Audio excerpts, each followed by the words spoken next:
The following program deals with a controversial subject. The theories expressed are not the only possible interpretation. Viewers are invited to make a judgment based on all available information. This is your captain speaking. We are beginning our descent into madness.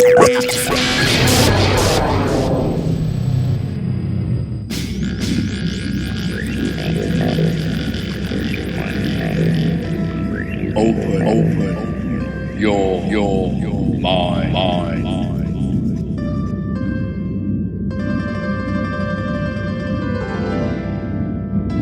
And we are back to another edition of West of the Rockies. I'm Frank. Thank you guys for sticking around. I know it's late, but man, oh man, do we have a great show lined up for everyone tonight. I hope everybody's doing good. We're living in interesting times, to say the least. A lot going on in the world, and tonight's guest is going to be a great source of information to help everyone kind of sort out some of the stuff that's going on out there, especially in the field of ufology, or UAPs. I guess that's the newer term. We're going to stick to UFOs for this interview, so hopefully everybody will be okay with that.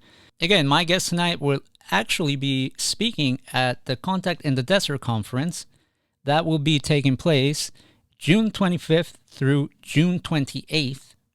And this was meant to be, as usual, in person.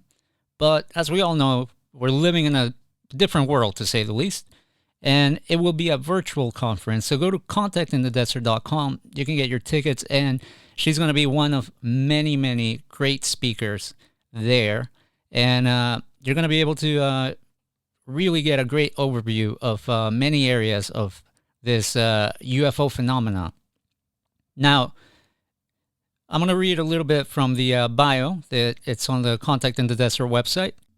Cheryl Costa is an upstate New York resident and a New York native who saw her first UFO at the age of 12. She's a veteran of 2 military services, the Air Force and the Navy. Cheryl is retired from a 32-year career at Lockheed Martin as a senior data security analyst.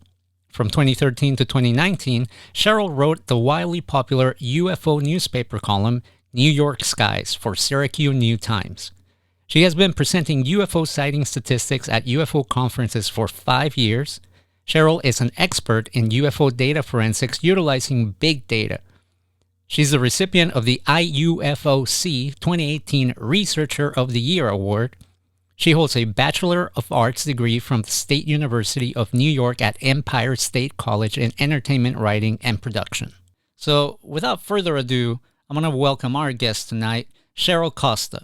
Cheryl, thank you so much for joining us tonight. I really appreciate it. It's always a great honor for me to talk to somebody as well versed as you on the topic of UFOs, especially in the times that we are living in currently.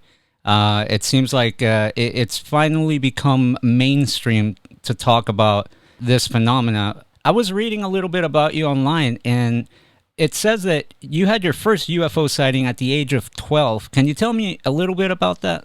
It was a late August afternoon, about 3 weeks before school started again. The corn was higher than the car. We were coming down from an uncle's farm Sunday afternoon, and clear blue sky. And suddenly my mother had my father pull the car off the dirt road a little bit, and she pointed out in the western sky, and there was this, well, it's about 4:30 in the afternoon, there was this bright silver ball parked out there, sitting there like a rock. And she told me, at that point, it's figure 65. NASA had only been around about 5 years itself. She said it might be NASA, it might be the Air Force, it could be a weather balloon, it could be people from another world. Now, I was a 12-year-old, that got my attention. My brother and sister were toddlers, so they were kind of oblivious to it. And we sat there and watched it for 10 or 15 minutes, talked about it, Mom and Dad and I. And then we got back down on the state road. And went down Bottom Hill, turned left, and got on the state road to head home. I crawled up in that big window of that big old Chevy Impala we had, and sat there and kept looking at it, saying, "Who are you guys? Who are you guys?" That kind of thing. And when it decided to leave, it was like something we didn't see probably in special effects in movies until the late 80s, early 90s. It was that gone kind of thing, and it changes you. You see a thing like that, and at that point, teenagers and moms and dads are stupid. Mom and dad are stupid. But my mom and I actually developed a relationship. We may not agree on a lot of things, but we do agree on this topic matter. And when I was in high school, I got books at the library. She got books at the library. We talked to each other about what we read, kind of like little book reports with each other. And when Don Danigan's book, Chariots of the Gods, came out in the late 60s, our copy was the paperback version of it. And she dog-eared on the top of the page. I dog-eared on the bottom of the pages. The book was destroyed because of that. But that was what we first saw. And I guess my next sighting was about 6 years later. I was 18, 19 years old. I was in Cam Ranh Bay, Vietnam. I was in the Air Force. And it was Christmas Eve, 1971. And a friend of mine and I were walking down to the base chapel to go to midnight mass for something to do. Okay? And off in the western sky, gazillion stars in the sky kind of night. And not a lot of light pollution where we were. And as we were walking down to the base chapel, off we saw the western sky, this thing streaking across the sky. And we knew it wasn't a meteor, and we thought, yeah, it's a jet. We're in Vietnam, And then it stopped. And helicopter or jets didn't stop like that in those days, and helicopters didn't fly as fast as what we had seen. And my friend looked at me and says, "What the heck is that?" I said, if that's what I think it is, it's going to start dancing around like a fairy. Darned if it didn't. And then it took off. Neither one of us had our mind on midnight mass when we got there, believe me. So I always kind of followed this stuff all through my adult life, but I was in the military. I was in the military almost 10 years between two services, Air Force and Navy. And so I really, in the kind of clearance I had, I really couldn't join things like MUFON, things like that. They frowned on that kind of thing. And then when I got out of the military, I went to work for a defense contractor. So I really wasn't free of my clearances until like 2011. Wow. Okay. And that's when I started writing a newspaper column about the topic matter. And during the course of writing a newspaper column for 7 years, my spouse and I got very interested in doing this sighting statistics. And it's interesting because, during all of those years, did you hear about other people's sightings in the military, like friends of yours? No, not the military. The military, you never hear about it in the military. But, there were magazines, there were newsletters and stuff like that. And anything that I saw someplace in a magazine or something like that, I picked up and read. But, like after 1968, though, after the Condon report to Congress, which is kind of what we're feeling the effects of now. Here we are 50 years later. The government doesn't know as much as we think they know about UFOs. And that's because the Condon people told them there was nothing to be gained by studying them. And thus there was no money and nobody wanted the stigma of doing it. And it wasn't until the Navy started getting buzz here about 20 years ago did anybody really start paying attention. And even then, it didn't happen until only a few years ago when Navy intelligence stepped up to it. All the defense intelligence agencies all kind of said, no, we don't want to touch this.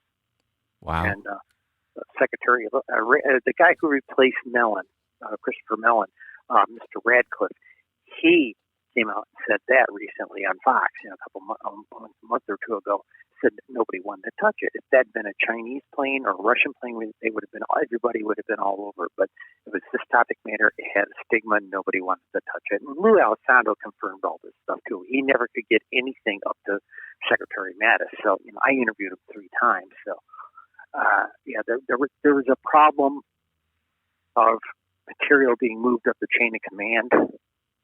And I think part of the reason that I don't know if you read a few weeks ago that the Department of Defense Inspector General has gotten involved.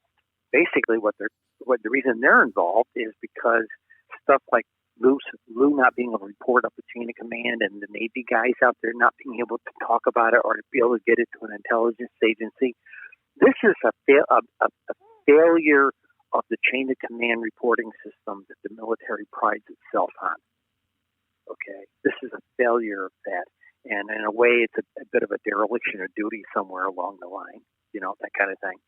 Right. And it needs to be corrected, and that's what the IG is getting involved with. I always felt like there was a big disconnect between agencies, or there was very little sharing of information, and I've always felt to a degree that it was almost like intentional. But it sounds like what you're telling me is really not the case. It just sounds like there might be a bit of a disorganized system when it comes to dealing with this type of reports. Well, remember they discovered the 9/11 Commission found out that all these security agencies, the FBI, the CIA, all these people, none of them were sharing data with each other. Everybody had a piece of the puzzle.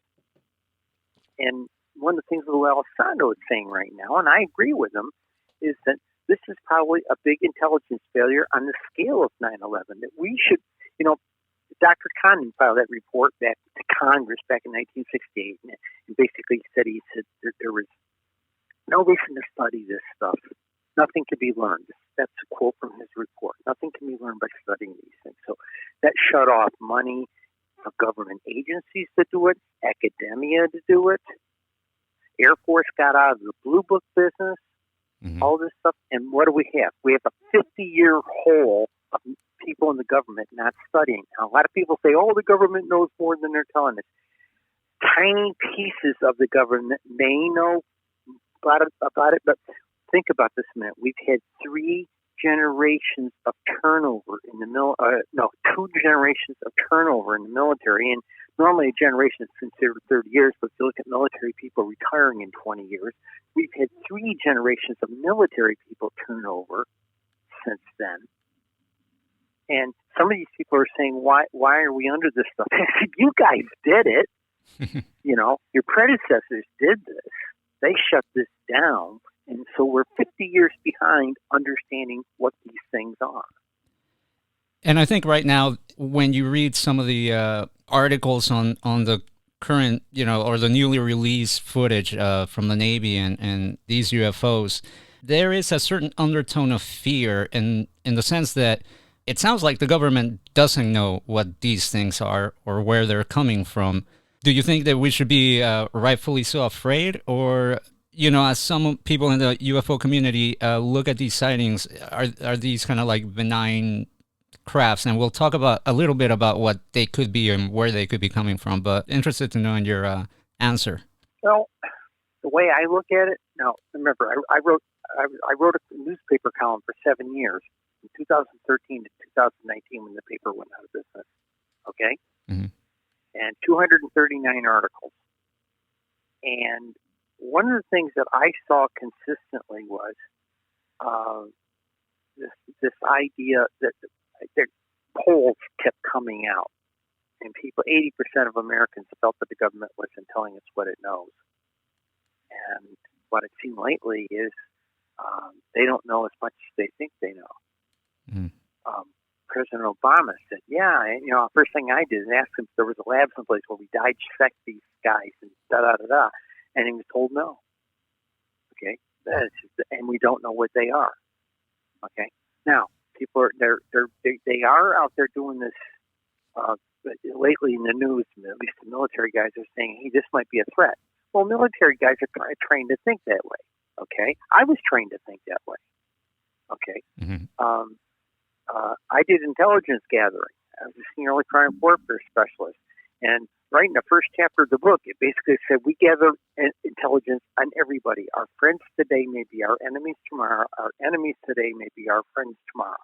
But we gather information on everybody. Okay? Fine.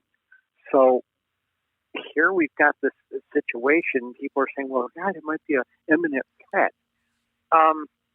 If it is an imminent threat, if it really is the Chinese or the Russians have leapfrogged us by a generation in aircraft, okay? Mm-hmm. But if it's the off-worlders, they've been here since biblical times. They could have stomped us out a long time ago. True. And they seem to be studying. I'll give you an example. The other day, I had a reporter call me up that, 2 or 3 weeks ago on a Saturday, They leaked that picture from the USS Omaha, that sphere on the infrared screen there, and it went in the water, that kind of thing. Right. And I had a reporter call me up and say, "Hey, Cheryl, are spheres a thing? I mean, do you have numbers on them?" I said, "Yeah, they're the number 3 reported silhouette of the 35 UFOs we track." You know, and yeah, there were over 17,000 of them in the last 30 years, you know, or the last 20 years. And the guy about fell off his chair. I said, "This is how much stuff you guys don't know. This is how much, because you all ignored it because it was, that fictitious, imaginary thing." Okay. I'll give you an example. 2015, I retired from aerospace in 2011. And I went back to finish the bachelor's degree I really wanted. Okay? Mm-hmm. It was in arts and entertainment. Okay? Entertainment writing and production. And I got accepted into a master's program when I graduated in 2015. So I go to this boot camp weekend for this liberal studies master's program. And during the course of the 3 days of the weekend, you know, sort of boot camp things, that kind of all accustomed to the professors and how they do things. The chair of the department said to me, "So, what are you thinking of doing? You know, you're one of our older people." And I said, "Well, I write a newspaper column on UFOs. I'd like to do a major research thesis on UFO sightings." And she scowled at me and she said, "Oh, well, you can't do a master's degree on an imaginary subject." Wow. So I dropped out of the program and produced the first UFO Sightings Desk Reference back in 2017.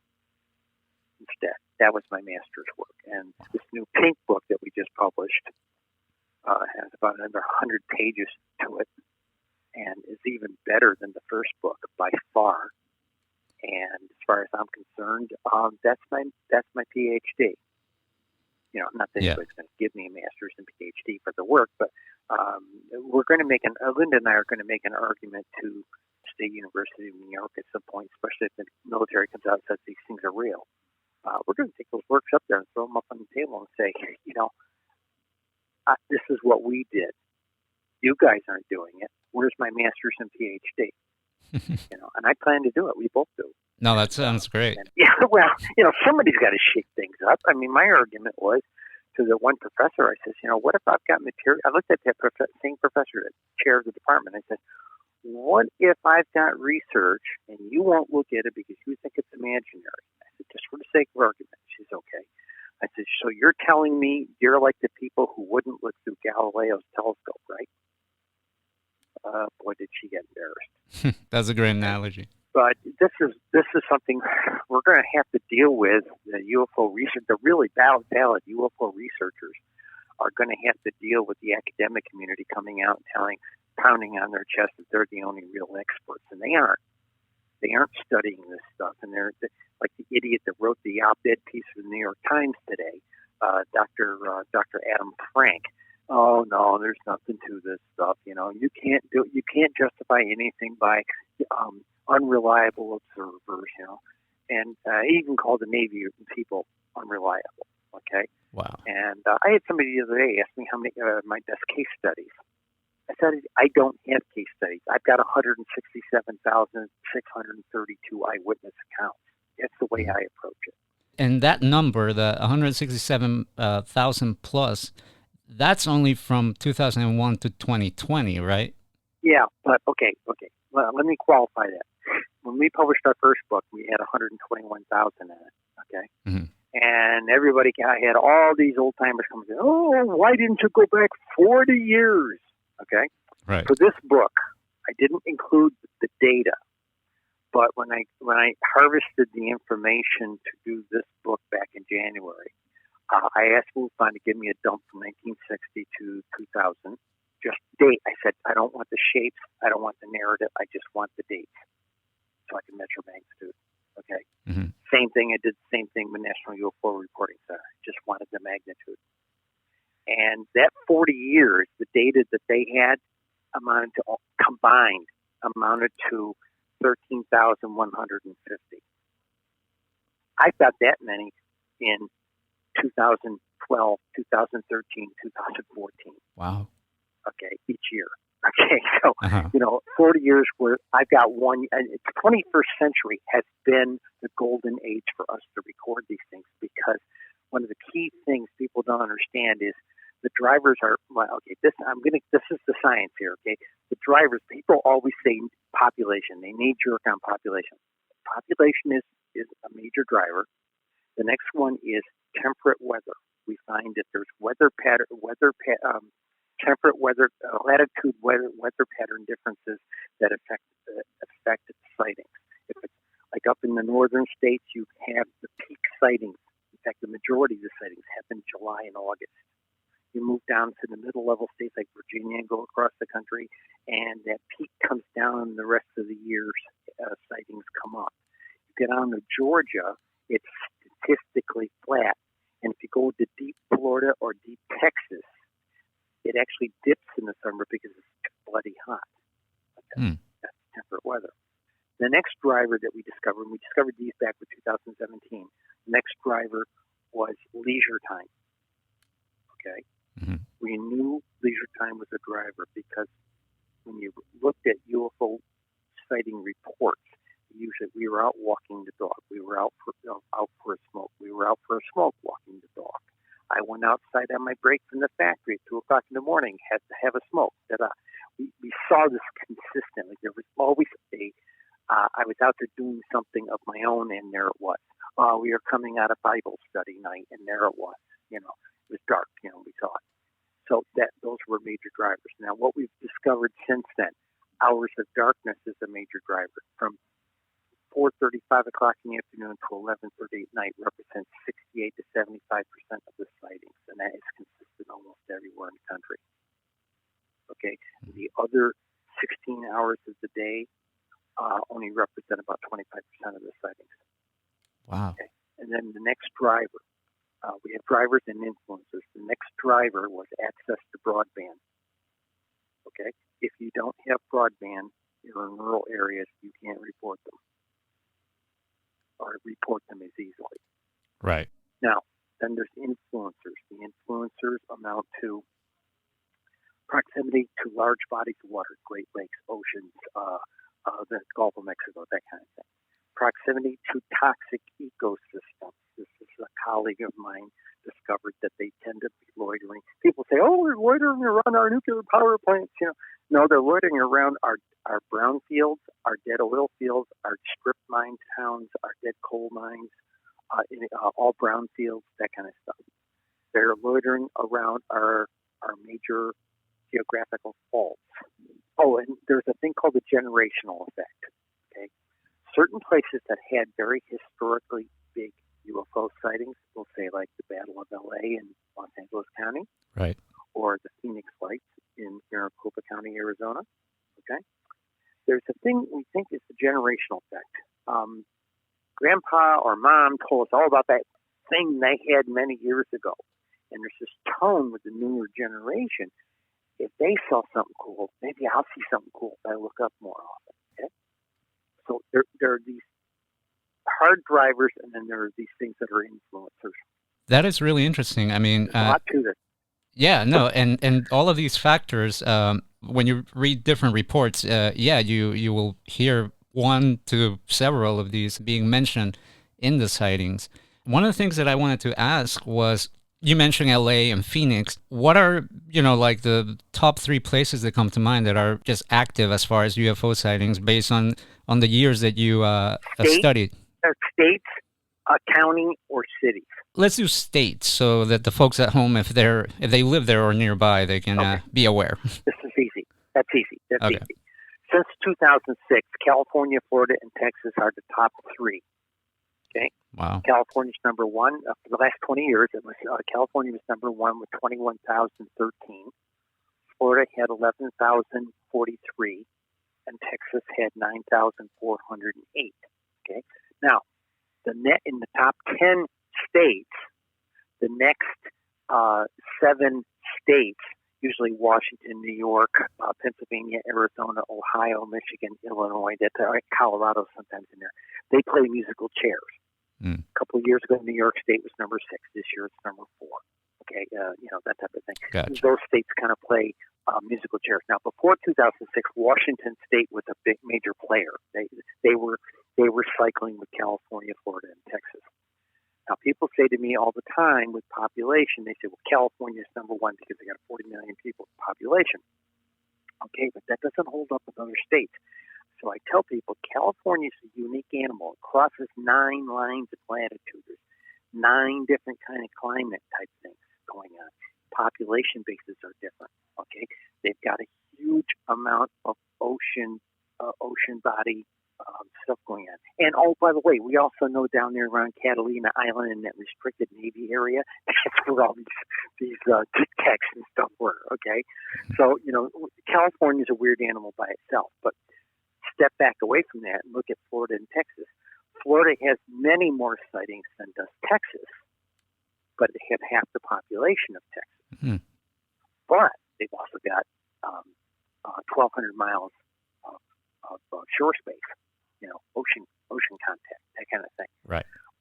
New York State and Washington State have different population levels. Okay, they have similar numbers, but they have different population levels. But they got other things going on in the state that impact it. Okay, and this is how we discovered some of these drivers and things. Now that's the states. Now let's take a quick look at counties. Los Angeles County is number 1. Maricopa County, Arizona, essentially Phoenix, is number 2. Cook County, Illinois, right up there in the Great Lakes, number 3. Wow. San Diego County, California is number 4. King County, Washington is number 5. Okay, 2 more counties in California, that kind of thing. Clark County, Nevada is number 8. Okay. Now we know Clark County, Nevada, Vegas, Area 51. Okay. Right. Top cities. Phoenix is number 1. 12. Again, for your listeners, this is the last 20 years. Okay. Right. 1,221. New York City, 971.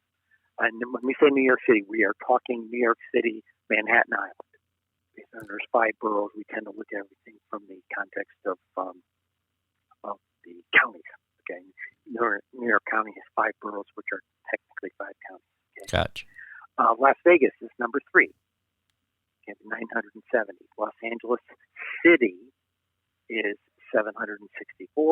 Seattle is 733. Portland, Oregon is 712. Chicago 700. That gives you the idea. Wow. In the book this year, what we did when we printed the summary for the United States, we did averages.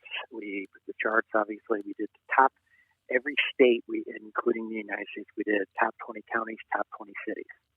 And if you go into your particular state, there's the top 20 counties, top 20 cities, provided they had 20 counties. There's places like Delaware and like that, and a couple of New England states only had a half a dozen counties or something. Gotcha. So we broke it down like that, okay, so people can get that information. We're going to come out with a series of individual state books because a lot of people wanted to know what it comes down to the city. In this desk reference, we only go states and counties to all their numbers, okay, for 20 years, every year, okay, and by shape. And what happened was if we tried to do it by right down to the municipal level, just the printout for the municipal level, the state, county, and municipal levels would be 6,800 pages. That's 3 Oxford dictionaries stacked side by side. A topic it's over a foot thick. Wow. You can't make a book like that, okay? So what we're doing is individual state books. So if you pick up a book that says UFOs in the what state are you in? California. Okay, well, let's see. UFOs in the skies over California or over California. It's probably going to be about a 520-page book. Wow. Because going down to the municipal level and also to that municipal level showing what shapes they had in those years. It's going to be a thick printout, but it's going to be a decent book to have. It's going to be the proverbial, Guinness Book of Records to take into your favorite pub and say, "Hey, what's your town got?" That kind of thing. So that's kind of where we're going. We're going to produce 50 individual state books. These are not desk references. These are going to be just an analysis of each state, and we're going to do all 35 shapes. So it'll be total, by the time we get all done with this, it's going to be about 85, 90 books altogether. That sounds It'll incredible. be the largest. It's going to be we've come up with a rapid production process of producing these things. We make everything that we write up, all the write-ups. We don't sit down at a word processor and start typing. We build all the modules of everything we want to talk about as separate PDF articles or spreadsheets or report sheets or whatever. And then we just assemble them in Adobe Acrobat into a book, and make it one big PDF and ship it to Amazon. Nice. That's how it's done. This took a lot of my methods engineering professor from college would be proud of me. He really would. But that's what we're going to do. And when we produce these total of 85, 90 books, it will be the largest collection of published UFO data in human history. That's incredible. It really is. And it just goes to show, it's funny because, like I said, with all the recent news on UFOs and the government, acknowledging that there are these crafts out there, I've had friends that previously were skeptical of this whole thing come out and almost, they are surprised that the magnitude of this phenomena, and when I hear you describe the number of sightings and when you put them in a book, how big a book can be, it really lets you know that, this stuff has been out there this whole time. Do you think that people choose to be skeptical? I mean, is that even an option today to say, well, I still don't believe it, considering the amount of information and acknowledgement from our government that this stuff is out there? Well, it's bigger than that, and this is what's goofy. There was a show had both Linda and I on the other night together, and Linda, I'll sit here and have a calm conversation with you. Linda is the one with the science degrees. I got the arts and entertainment degree. I've got the top hat and the cane. She lets me go out and do the conferences. Great, because I'm not scared to go in front of 5,000 people and talk. But she's got the science degrees, and she tends to shoot from the hip with two machine guns. She really does. I think the modern term is unfiltered, and she ate the host alive because the argument keeps starting to go off on this thing. Well, we need to get the physics people really involved. And she says the hard sciences have had it for 70 years. Your field investigators and all this stuff. A lot of hard sciences people were invested with MUFON investigators and things like this, right? It's the hard science who want a tin can and want to sample the thing to exploit the technology. What they're missing is, and I've reached out to several colleges up here and got laughed off the campus when I tried to reach out to the soft sciences, psychology, anthropology, sociology.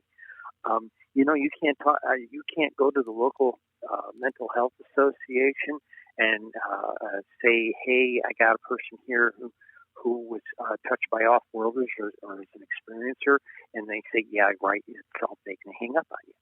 Right. We've got a big ostrich head in the sand problem with this topic matter. Like that professor told me with my master's degree, it's an imaginary topic. And right.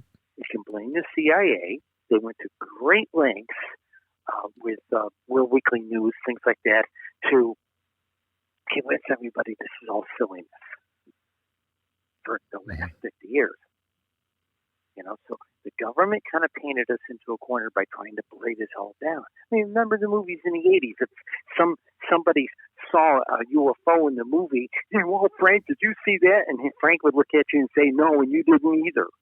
That kind of thing. So it's, give you an example. There is a loose possibility because Linda and I have written the only book of statistics on UFOs published since Project Blue Book quit in '68.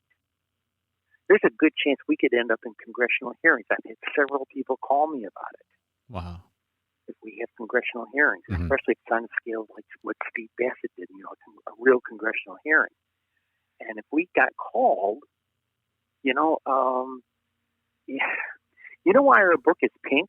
No, tell me that. That's something. Yeah, that I Okay, did notice. the other one we did was white, and we made it look like a government report. That's why it's white and boring. Gotcha. Okay, that's the 2017 book. Okay, Mm-hmm. Linda worked in government. She was the head librarian at the Environmental Protection Agency for 15 years. She knew how to make the thing look like a government report. Okay, Mm-hmm. so she's Miss Smarty Pants when it comes to that stuff, right? She used to work at the National Academy of Science. Okay, Gotcha. she knew how to make it look like their stuff.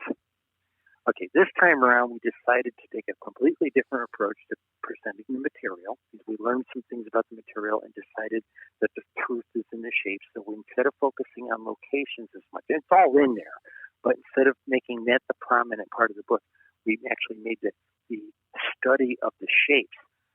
I've got a shape chart in there for every single one of the 35 shapes for year, month, and measured by hours of the day. Wow. Okay. And nobody's ever done that before. And we found some incredible things just by plotting a graph of this stuff. Just look at the table of numbers. It doesn't tell you much, but boy, as soon as you put a graph together, it jumps out at you. So we made the book pink. One, there's a lot of misogyny in the UFO community. When our first book came out, we caught a lot of hell because we were just two dumb girls, right? Two dumb women. What do they know about UFOs? We got a lot of crap like that. Mm-hmm. Okay. I'm a trans person. Of course, people go, well, a trans person, she's got to be crazy, so that book can't be any good. We got a lot of crap for it. So we decided to make this book pink. Bright pink. It's bright pink. You can flag in an aircraft with it. Okay? Right. And we did this for two reasons. One, women put this book together, and it's dedicated to Cora Lorenz, who was the person who started APRO, essentially a predecessor to MUFON. Okay, she's long dead, but we dedicated the book to her. But the other reason was, if we do end up in front of Congress, which we were told about this back during 2020 during the lockdown, and we said, okay, when we do this 2020 book, we better make sure we get something good. So we also said, hey, let's make this thing bright pink. That way, if we're up there testifying for Congress, and those congressmen have to be thumbing through our book, it's going to be bright pink. That's great. Troublemakers, Well, I mean, it's the troublemakers that make... I got dead math teachers rolling. Go ahead. No, I was just going to say it's the troublemakers that a lot of times are the ones that push us forward. One of the things that I wanted to ask... Thank you. That's exactly our thinking. Right. One of the things that I wanted to ask, you said you plotted, or not plotted, but you included a graph with shapes. And one of the things that I've always wondered, especially with your background in aerospace, and are these craft, does their technology evolve? Do you see, like the newer models coming out as time goes on, or are these crafts more or less remain the same throughout the years? No, we get new ones that have showed up. There's new ones showing up. Linda made a point that the secret is in the shapes. To give you an example, people are always asking, this is kind of like the movie Amadeus, when the emperor came to Amadeus Mozart, told him he had a great concert and everything, just take a few notes out and everything will be perfect. Right. Oh, yeah. People are always coming to me, and people are always coming to me and asking me, did you take out some UFO sightings because of all the kooks, nuts, crackpots? I get that's exactly how it's presented to me. And I said, so which ones do you want me to take out? But we came up with a way of doing it. Basically, Linda looked at all of it with the first book and sensed the first book. And our argument was, and this is what Lou Elizondo was saying, okay? It's the same thing. We've all come to the same conclusion. It's the non-aerodynamic shapes. Okay? And the clearly non-aerodynamic shapes. You give me a cigar or a cylinder out there, and that's probably an airliner on the oblique. Okay? I'll say that that's exactly what that is. Okay? But give me a square, give me a rectangle, give me a diamond, give me a sphere, give me a teardrop, give me an egg shape, give me a Saturn shape, give me a disc. That's not the same thing. Okay? So we isolated down, and it came out to be about, we used to have a chalk talk. We used to tell people, okay, you don't believe some of these things are right? Okay, we'll take 70% off the top. This be in presentation chalk talk. And we'll keep 30%. Well, ultimately what it was 68% was what we really needed to take out, and 32% was the non-aerodynamic shapes. Now, give you an example. Of the 167,632, 53,000 and change are the 32% of the non-aerodynamic shapes. Okay? That amounts to, when you divide it by 20 years and get an average of 20, so much per year, and then you take it down and divide it by 12 months, okay? It comes down to, over 20 years, about 224 per month, every month for the past 20 years. That amount, if you divided it by, if all states were equal, they are not. All 50 states are not equal, but if all 50 states were equal, every single state in the union for the last 20 years would have at least 4 exotic events a month, or basically one a week for the past 20 years. Wow. That's really thinning it down. Mm-hmm. And I just did it for, are you in the Los Angeles area? Yeah, correct. Okay. Los Angeles County. Okay. I got that number right here. I did this for somebody else. Los Angeles County, the last 20 years, had 4,330 sightings. Okay. Mm-hmm. Now, when you take it down to that 30%, I didn't say 32%. I'm going to say 30%. We take it to 30%.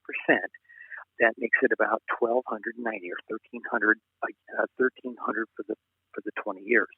Divide that by 20 states, that's 65 a year. 20 years rather, 65 a year. Divide that by 12 months. And that comes down to 5.4 exotics a month, or 1.5 exotics per week every week for the past 20 years. Wow. Just in LA County. Right. Okay. That people say, well, it only takes one. Yeah, okay, well, you guys get one a week. For California, it was something like 6. Now, let me give you an average on California, which is something wild. California has an average of, number of sheets of paper there in front of me. California has an average of about 1,050 a year for the past 20 years. Now, it's not exactly that every year, because every year is a little different, up and down, okay? And then California averages about, these are averages, about 87 a month, okay, about 88 a month, about 20 a week, okay, about 3 a day. Wow. Okay? Mm-hmm. So you guys get a lot of sightings in there, at least 3 a day, okay, if not more. And that's a big deal. That's a big deal because you guys do get a lot.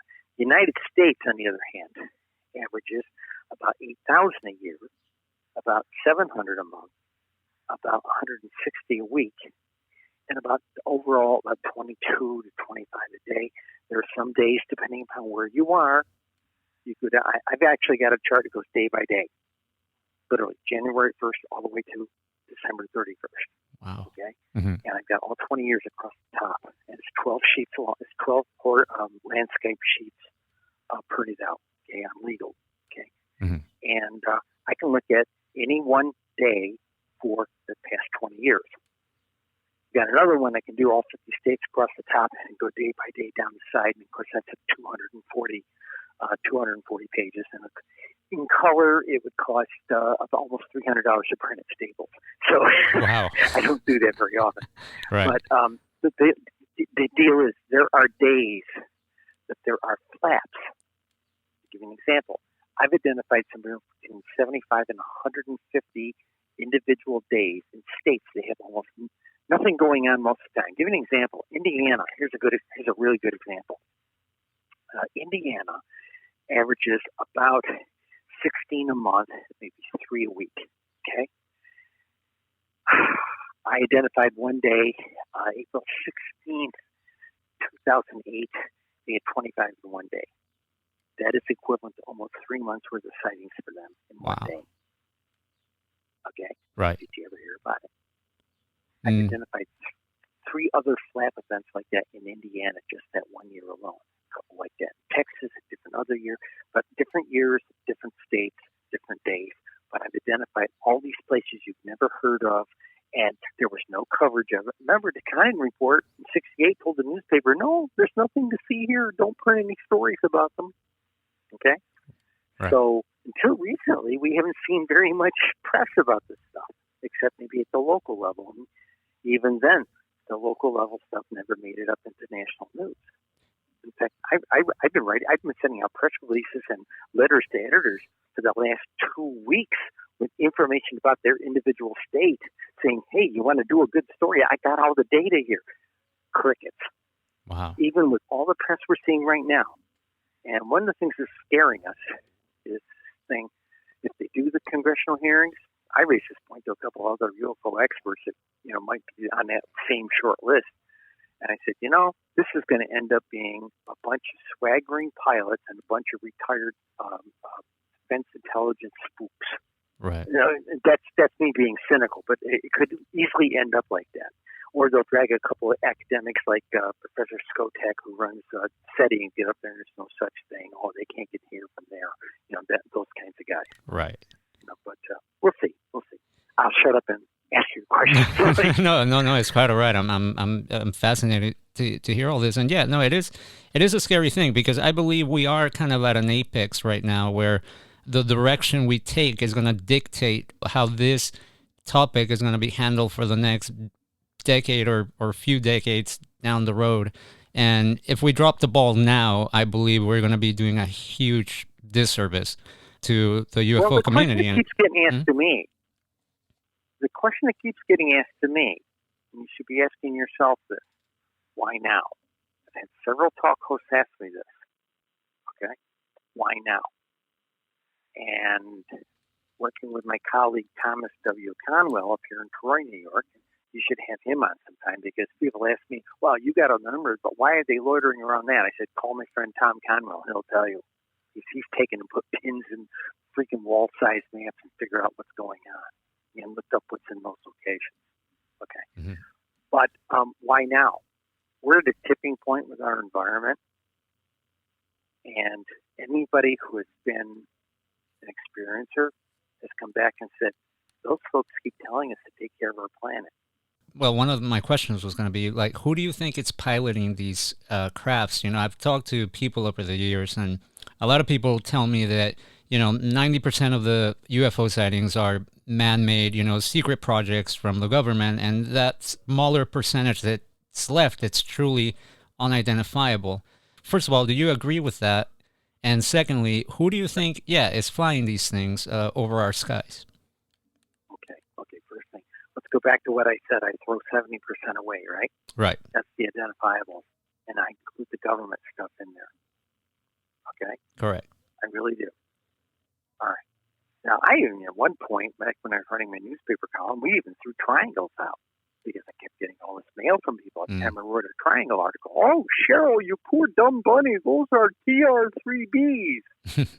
Right. But everything I've been able to find out about the TR3B, it's not much bigger than some other kind of big fighter plane or bomber. Okay, it's in the same class of it's no bigger than an airliner, except it might be Delta Wing or something like that, right? Right. The triangle I saw in 2012 was 3 stories deep and about a football field and a half long. Wow. Okay. I don't think we own one of those.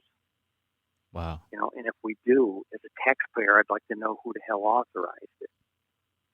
Right. But, okay, who's driving them? All right, first thing, we don't know where they're from. And of course, all their mainstream professors are all blustering up now. Well, they can't get here from there. Mm-hmm. Okay? Look, it took Columbus 3 months to get here. We do it in 6 hours from Europe. It took Magellan a year to go around the world. The space station does it in 45 minutes. Maybe they know something we don't. Mm. Okay, and back in the late 19th century, the physicists all figured they had physics figured out. All nice and settled, all nice and accounted. And guess what? The 1920s comes along, and Heisenberg and a bunch of other people come up with quantum physics, and it completely put everybody on their ear. Okay, and every day, quantum physics is the most verifiable stuff, and it is the weirdest, strangest stuff going.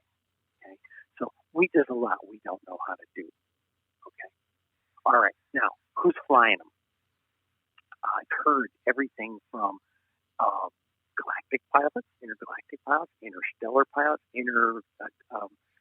solar system, stellar people within our own thing. I've heard all the same stuff there. Right. But time travelers, okay, interdimensional travelers. I'm leaning on the interdimensional stuff myself.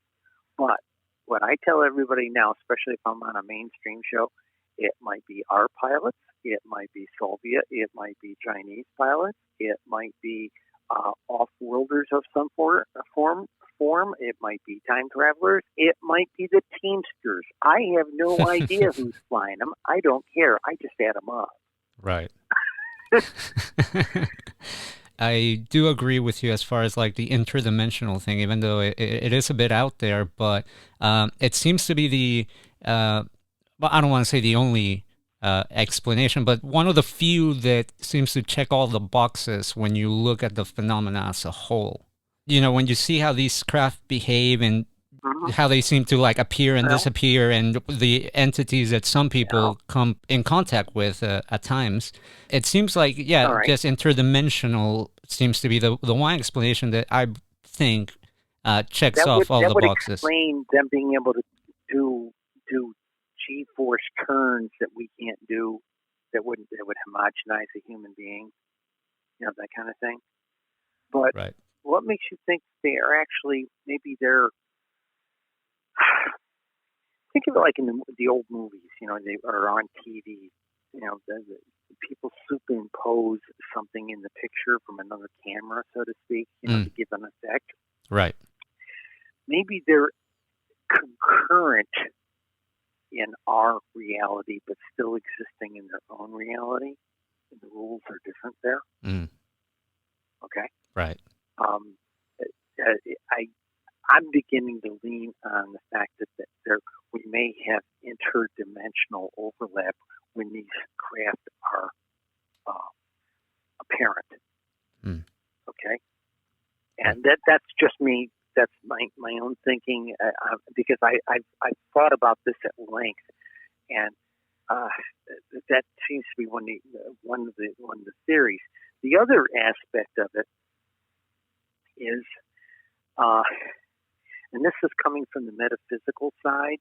Okay, now I run in metaphysical circles. I used to live in a Buddhist monastery, so we used to talk about some extremely esoteric stuff in there. Okay, we talked about stuff in monastery with our senior teachers that was taught 2,600 years ago, and it's pure quantum physics and beyond currently known quantum physics. Okay. Right. I've been to Tibetan Buddhist monastery for 7 years. And I'm an ordained yogi. So I tend to look at the world a little differently than most people. All right, so let's talk about what it could be. It could be the physics are different for them. Okay. But if you guys talk to Ray Hernandez from the Dr. Edgar Mitchell Foundation, they wrote the book a couple years ago, Beyond UFOs, that they analyzed like 4,400 experiencers' accounts. He comes from the viewpoint, and him and I had a really good conversation at one of the conferences about it.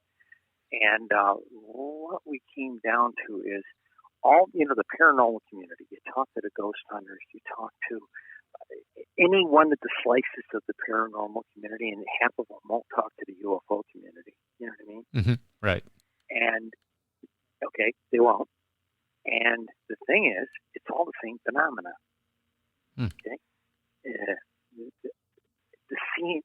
sort of the same thing. You get into for the proverbial haunted house. Well, is it people from different times in that house somehow intersecting occasionally? Okay. Is it that kind of thing? Maybe, So there's thinking, and there's also the thinking that these things that we see, they manifest the way we think we see them.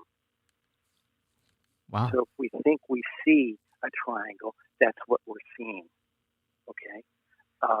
Because we manifest it that way. There's a phenomena there, but in quantum physics, it says the observer changes the outcome of what's being observed, okay? Right. They talk about this all the time in quantum physics.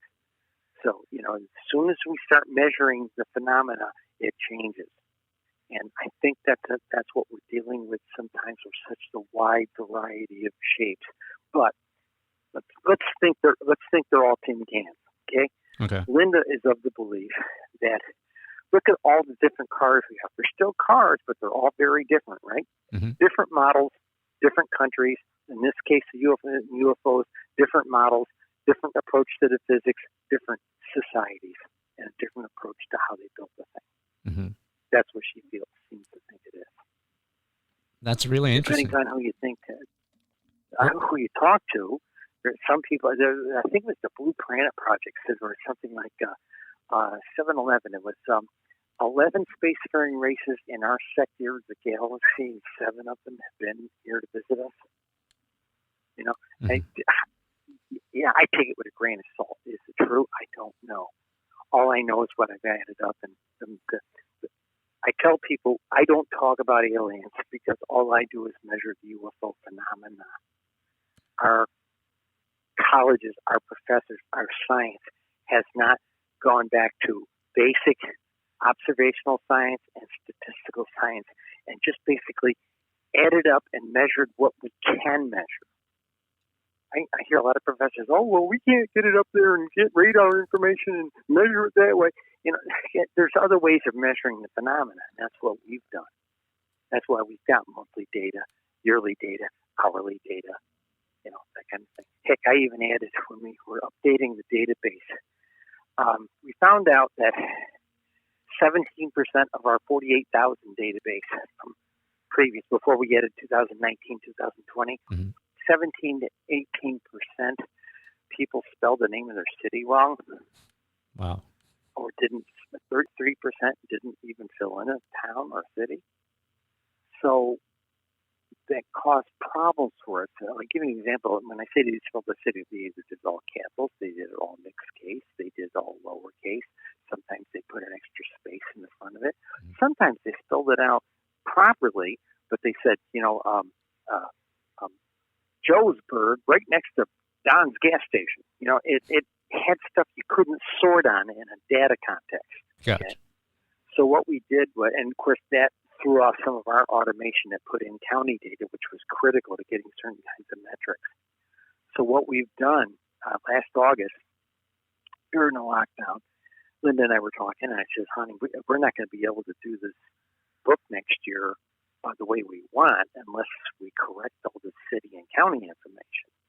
So I sat down, I got a golden mail list, paid a lot of money for it, and we colored it and made it color and merged it in, made the fields the same as the database and merged it in.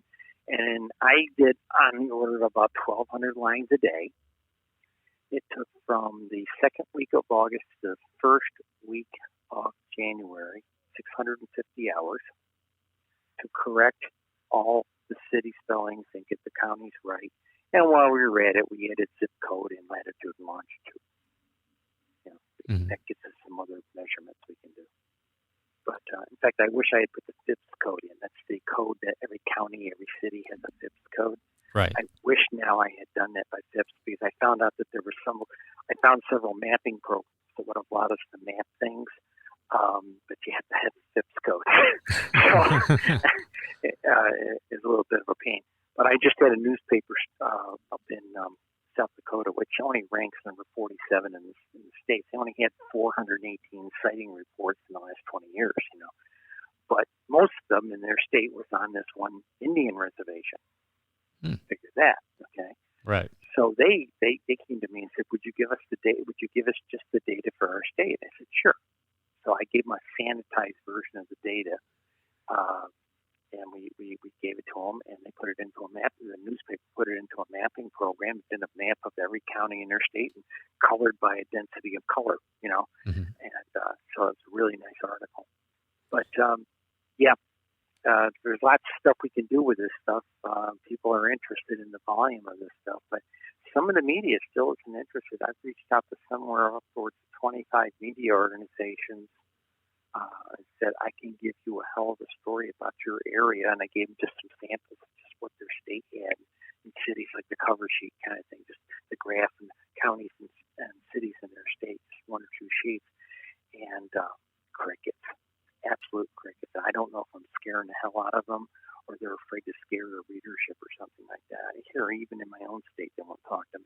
Wow, and and I find that really, really surprising, considering the amount of coverage that I see online and on television about the topic. But I will admit that it still feels like they're treating it like that last story they throw in at the end of the newscast, like the wacky, funny, oddball story to kind of end the broadcast.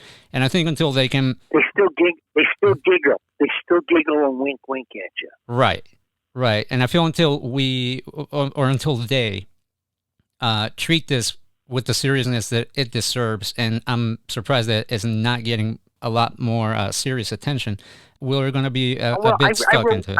I wrote one of the newspapers I wrote about a week and a half ago, about 10 days ago. The cover letter I sent them with an attached PDF of just their state.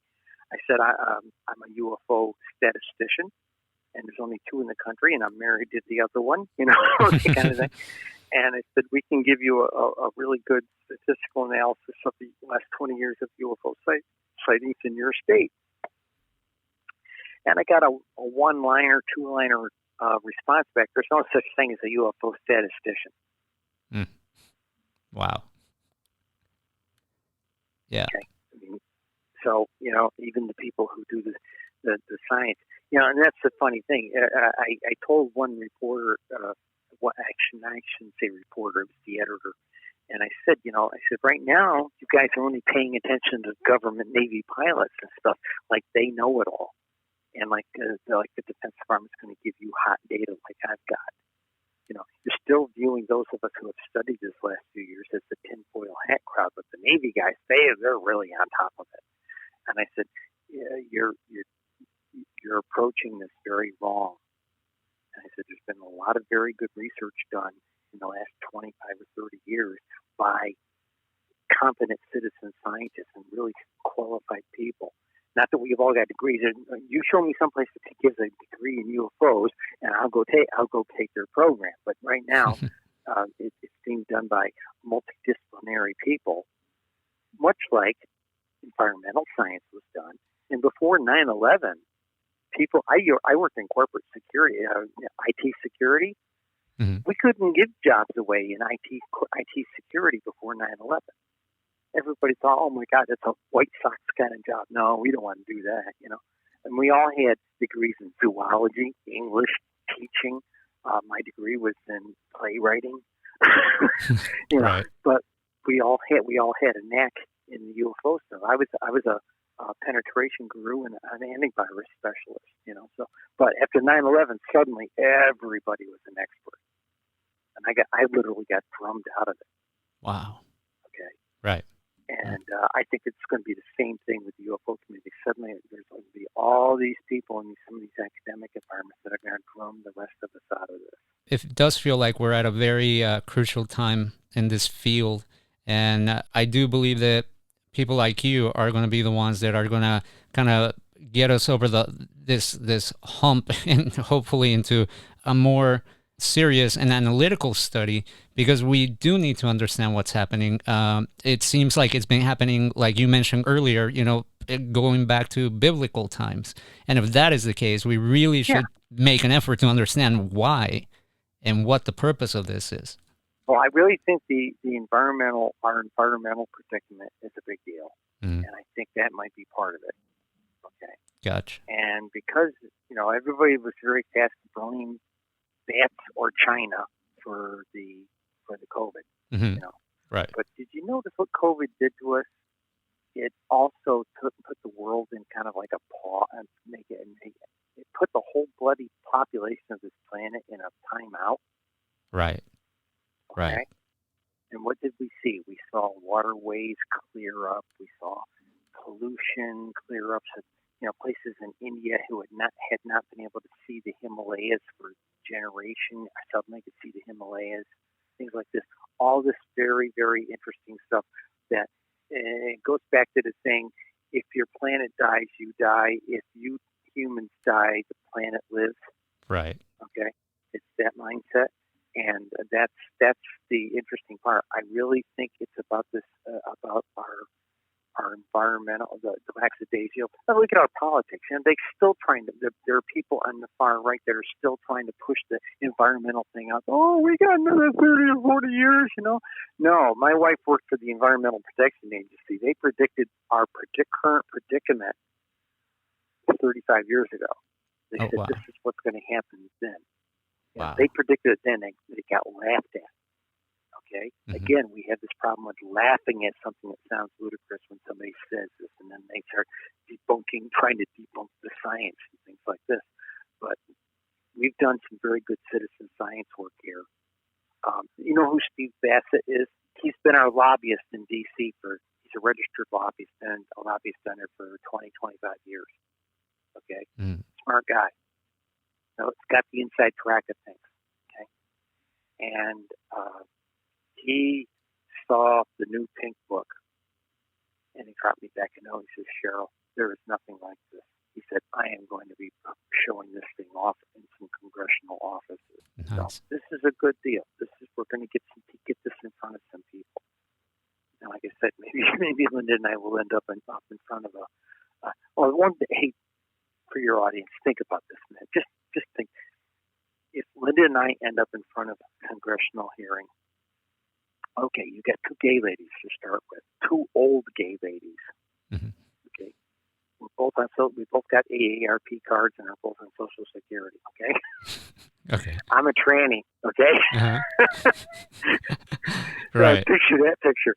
My editor for my newspaper was gay, and when I told him about this, he just wanted to roll on the floor laughing. He said, "My God, that's going to be great," Right.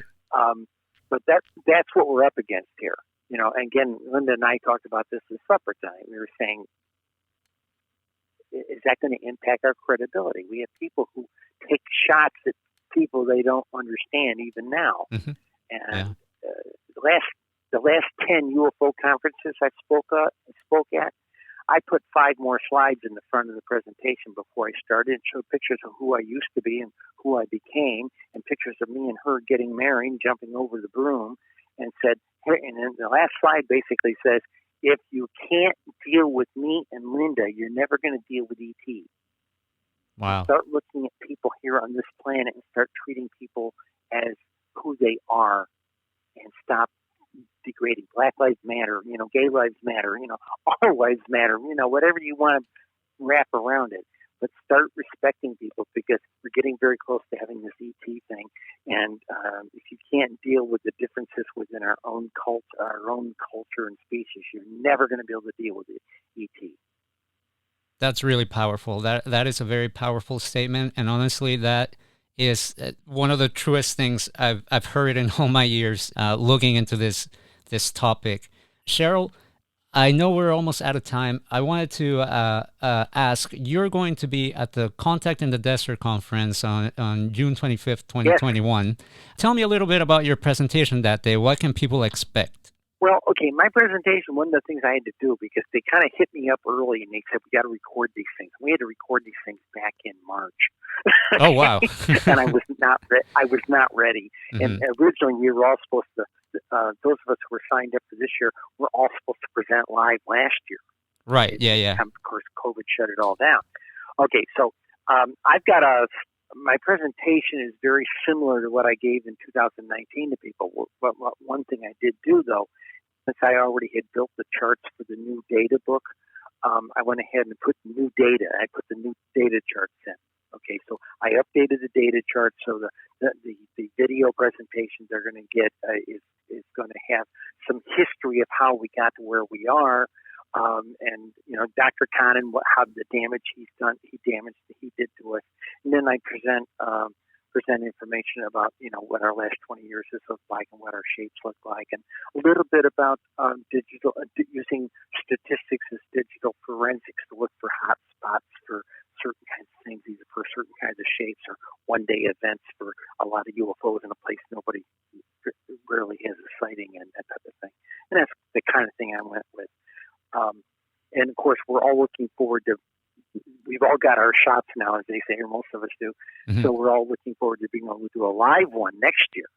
So right. I think what might come. One of the things I think might happen with Contact in the Desert, I think we might end up in a situation where if this video one does well, we're going to probably.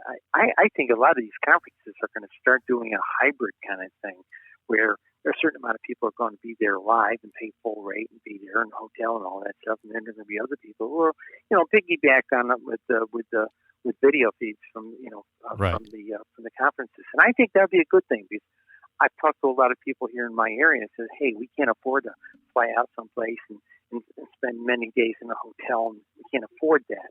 And but we'd love to go. So these virtual ones have been great for those people. So I think if people really pay attention to this from a marketing standpoint, we might be able to reach out to a lot more people if it's a hybrid event. But I think if anybody's going to do it, Contact in the Desert probably will. It's going to be a great conference this year. Yeah, no, absolutely. The list of speakers is definitely one of the biggest ones I've seen compared to years past. And as you said, I think, that the having this technology available and having speakers that, let's face it, for a lot of speakers, it is, it can be a bit taxing to have to travel and stay just as much as the attendees. So I think that it also has allowed speakers that normally wouldn't be able to attend to participate and share their information. Before we go, why don't you tell people where they can find your book, UFO Sightings Desk Reference, United States of America? Okay, now this is the tricky part. You can't buy. You can only. It's exclusive. The current version is exclusive on Amazon. Okay, both books are there, so be careful. Okay. Okay. Go to Amazon, and you can go to the search for the book. You can either search on Cheryl Costa, Cheryl with a C, Costa with a C, and you can get that way, or you can put in UFO Sightings Desk Reference.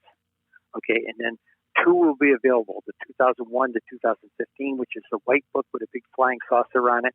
And then there's the pink book with the big flying saucer on it. And that's the UFO Sightings Desk Reference, United States of America, 2001 to 2020. The pink book is the one you want. Okay. Gotcha. And right now they got them in stock. Amazon's got them in stock. And if you order it, let's say you order it today, you'll have it by Wednesday or Thursday.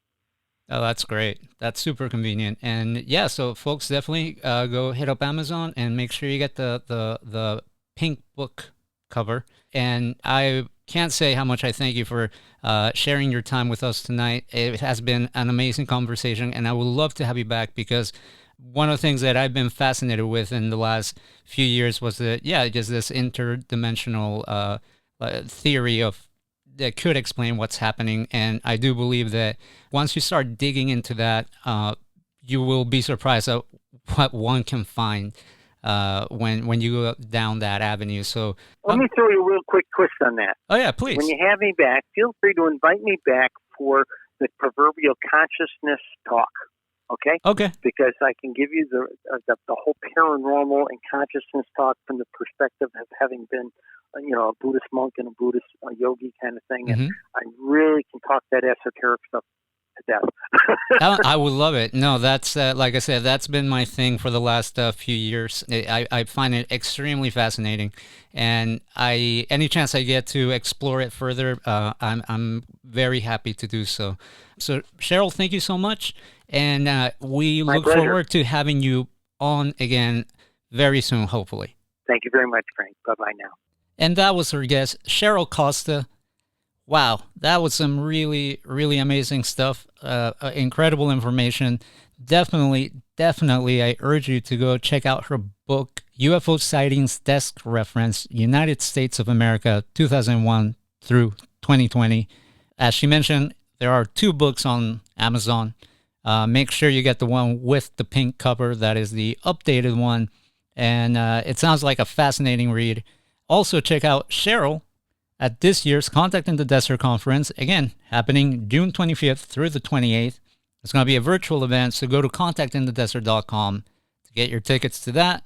And hopefully, next year it'll be an in-person event, and maybe they'll have like a little bit of both, because I feel like at the same time, as fun as it is to be there in person, it's not possible for many people. And now with all the great technology that we have, it's great that not only attendees can be there virtually, but also speakers that schedules and other restrictions may not allow them to be there can still take part and present their amazing information just like Cheryl.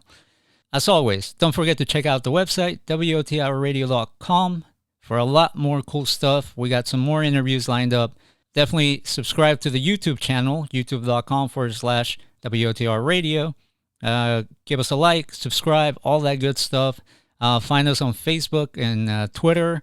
All of that, just type in WOTR Radio. Till next week, take care, be safe, God bless, don't do anything too crazy. We want to see you back next week. Take care, guys. Bye-bye. West of the Rockies with Frank the Engineer on the Independent FM, Los Angeles.